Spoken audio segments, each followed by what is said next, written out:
Kryeministri Edi Rama ka folur në podcastin Flasim për rëndësinë e votës masive për Partinë Socialiste në zgjedhjet e ardhshme, duke theksuar se ky veprim do të çojë në mundësinë e marrjes së pasaportës europiane për çdo shqiptar deri në vitin 2030.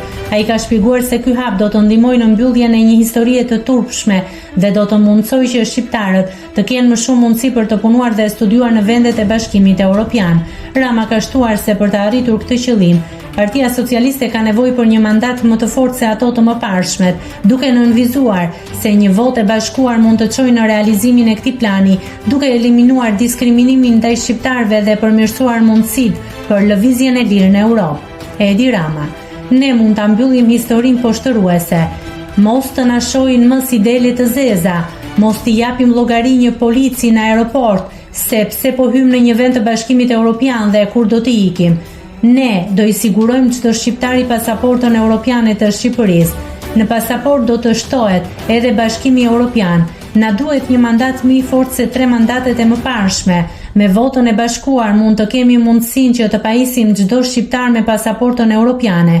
Do të jetë më e lehtë për shqiptarët të punojnë dhe studiojnë në vendet e Bashkimit Evropian. Shqipëria do të ketë njerëzit e saj në administratën e Brukselit. Nëse klikoni mbi butonin subscribe, do t'ju shfaqen të gjitha publikimet tona. Ju ftoj t'i bëni subscribe kanalit, të pëlqeni videot dhe të lini komentin tuaj.